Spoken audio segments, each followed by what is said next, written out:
Hello friends, और आप लोगों ने नार्कोस का नाम तो सुना ही होगा। नार्कोस नेटफ्लिक्स की ही एक टीवी सीरीज है जो कि पैब्लो एस्कोबार, एक स्पेनिश क्रिमिनल के जीवन पर आधारित है। पैब्लो एस्कोबार एक था तो क्रिमिनल, लेकिन समाज में जब भी किसी गरीब के ऊपर संकट आती थी तो फौरन वो उनकी मदद करने के लिए हाजिर हो जाता था, एकदम रॉबिन हुड की तरह। लेकिन दोस्तों, पैब्लो एस्कोबार ही एक अकेला नहीं था, जो कि एक शैतान ही नहीं बल्कि एक मसीहा भी था। जापान में आज भी एक ऐसी ही ऑर्गेनाइजेशन का राज है जो खुद को मसीहा बुलाती है, लेकिन सच्चाई शायद कुछ और ही हो। तो दोस्तों, आज की वीडियो जापान की एक घातक गैंग याकुजा के बारे में है, जिसका कहर जापान में ही नहीं बल्कि पूरी दुनिया में फैला हुआ है। इस दल के रस्म और रिवाज और इनके जुर्म इतने घातक और डरावने हैं कि शायद आप इस वीडियो को देखने के बाद जापान में छुट्टी मनाने के लिए आप 2 बार सोचेंगे। तो दोस्तों, आप बने रहिए मेरे साथ इस वीडियो के अंत तक, ताकि आप भी जान सकें याकुजा किस खेत की मूली है। याकुजा का जन्म 19वीं सेंचुरी में जापान के एक सबसे तुच्छ सामाजिक वर्ग बुराकुमिन में हुआ। बुराकुमिन वर्ग के लोगों का समाज में जैसे कोई महत्व या अस्तित्व ही नहीं था। इन लोगों को सरकार तक जॉब या मदद देने के लिए पीछे हटती थी, और इन लोगों के पास खाना और रहने का भी ठिकाना नहीं रहता था। इस गरीबी और लाचारी के कारण बुराकुमिन वर्ग के लोगों को चोरी चकारी और गैम्बलिंग यानी जुआ खेलने तक का सहारा लेना पड़ा। बुराकुमिन वर्ग के 2 अंश थे, तेकिया और बकुटो। तेकिया समूह के लोग चोरी किए हुए सामानों के स्टॉल्स त्योहारों के समय या मेले में लगाया करते थे, और कुछ तेकिया सदस्य उन मेलों में लगे अन्य लोगों की स्टॉल की भी सुरक्षा करते थे, और इस काम के लिए उन्हें पैसे मिलते थे। और दूसरी तरफ बकुटो समूह के लोग वीरान मंदिरों और अन्य बिल्डिंगों में इलीगल जुए के अड्डे खोलते और उनसे पैसा कमाते। धीरे धीरे इनकी तादाद बढ़ने लगी, और जैसे जैसे समाज में इनका प्रभाव पड़ने लगा तो सरकार को भी इन लोगों को मान्यता देनी शुरू कर दी। और इसके बाद देखते ही देखते इन लोगों ने एक संगठित और एक प्रभावशाली गैंग बना लिया, जिसको याकुजा के नाम से जाना जाने लगा। शुरुआती दौर में याकुजा के जुर्म छोटे मोटे थे, जैसे कि चोरी करना, वसूली करना और लोगों को ब्लैकमेल करके उनसे पैसा वसूल करना।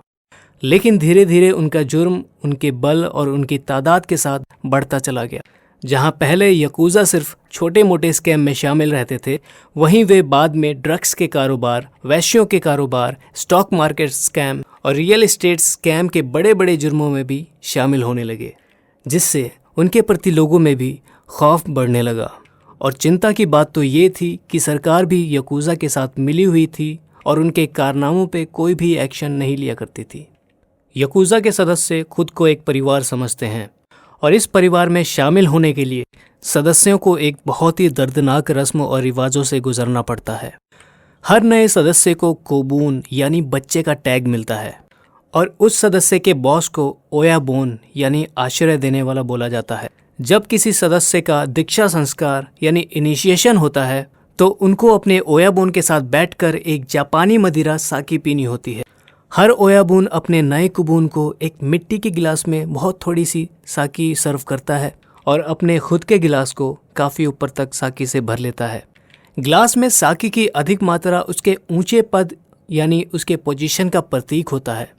ये साकी जब ये दोनों एक साथ मिलकर पी लेते हैं तो वो कुबून ऑफिशियली याकुजा का सदस्य बन जाता है। याकुजा के सदस्यों को एक सचमुच सदस्य बनने के लिए अपने पूरे शरीर पर टैटू बनवाना पड़ता है। इन खास टैटूज के नाम को इरेजुमी नाम से जाना जाता है, और इस टैटू को बनवाने की प्रक्रिया काफ़ी दर्दनाक होती है, क्योंकि इसमें मशीनों का इस्तेमाल नहीं होता बल्कि एक बांस की सुई का इस्तेमाल होता है, जिनमें इंक लगा के हाथों से टैटू बनाया जाए। और दोस्तों, बल्कि यही नहीं, याकुजा में एक और रिवाज है। यदि कोई कुबून कुछ ऐसा करता है जिसके कारण उसके ओयाबोन को तकलीफ होती है या फिर कोई परेशानी पहुंचती है, तो उस गलती के कारण उस कुबून को अपनी कानी उंगली काट कर अपने ओयाबोन को देनी होती है। ये कानी उंगली उनकी माफ़ी की निशानी होती है, और इसके बावजूद भी उनसे कोई गलती होती है तो उन्हें अपनी बाकी उंगलियां भी काटनी पड़ेगी, यानी कि हर गलती पे अपनी एक उंगलियां काटनी है। इसके कारण याकुजा गैंग के मेंबर को पहचानना काफ़ी आसान है, इवन दो सरकार ने उन्हें पब्लिक में अपना टैटू दिखाने पर रोक लगा रखी है। याकुजा अब वाइट कॉलर क्राइम्स के लिए जाने जाते हैं। वे बड़ी बड़ी कंपनीज के स्टॉक खरीदते हैं और तब तक खरीदते रहते हैं जब तक स्टॉक होल्डर्स के मीटिंग में ना बैठ जाए। और फिर उन कंपनीज के मेंबर्स को डरा कर धमका कर अपना काम निकलवाते हैं। ये काम यकूज़ा के सदस्य सोकैया को सौंपा जाता है। इसके अलावा यकूज़ा के कई सदस्य अन्य कंपनीज के लिए काम करते हैं। उनका काम होता है कि इमारतों को जोर ज़बरदस्ती से खाली करवाना ताकि वहाँ पर कंस्ट्रक्शन हो सके।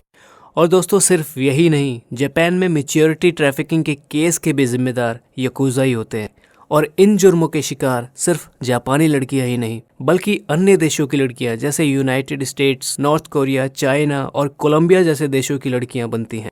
यकूज़ा के सदस्य दूर देशों से मासूम और खूबसूरत लड़कियों को नौकरी का झांसा देकर जापान लेकर आते हैं।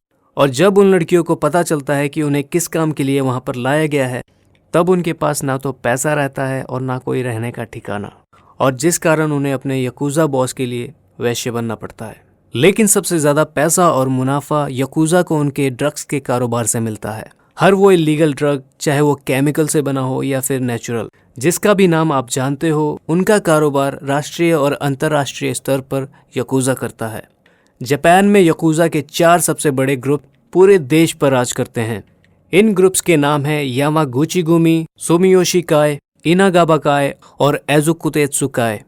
हर ग्रुप एक ग्रुप की तरह नहीं बल्कि पूरे परिवार की तरह व्यवहार करता है।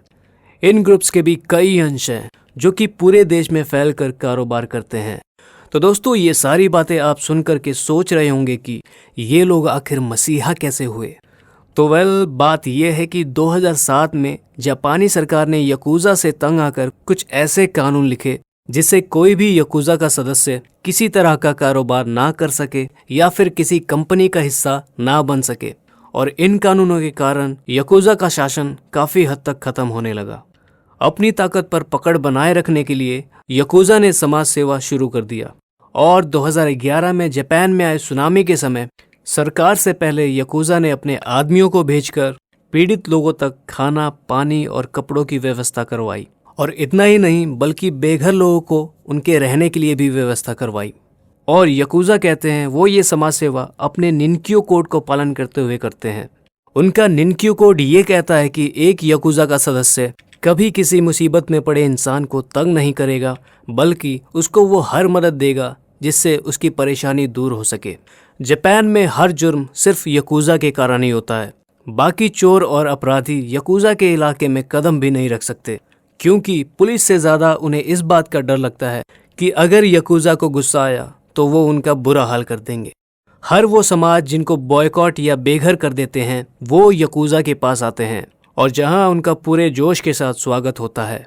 यकूज़ा भले ही बड़ी कंपनियों का घाटा करवा देते हैं, लेकिन यकूज़ा कंस्ट्रक्शंस के कंपनीज में शामिल होने के कारण ही आज जापान की काया प्रसिद्ध इमारतें खड़ी हैं। और यकूज़ा ने समाज में कम भाग्यशाली और गरीब लोगों को परेशान नहीं किया, बल्कि जब भी उन्हें मदद चाहिए होती तो सरकार से पहले यकूज़ा उनकी मदद करती। वर्ल्ड वॉर 2 के दौरान यकूज़ा की तादाद 18 लाख तक पहुंच गई थी, लेकिन उसके बाद सरकार द्वारा यकूज़ा की हरकतों पर बैन लगा दिया गया और अब उनकी तादाद सिर्फ 85,000 तक पहुंच चुकी है। लेकिन यकूज़ा के खिलाफ इतने कानून होने के बावजूद भी समाज में उनके प्रति उतना ही खौफ और उतनी ही इज्जत है जितना 20 साल पहले ही थी।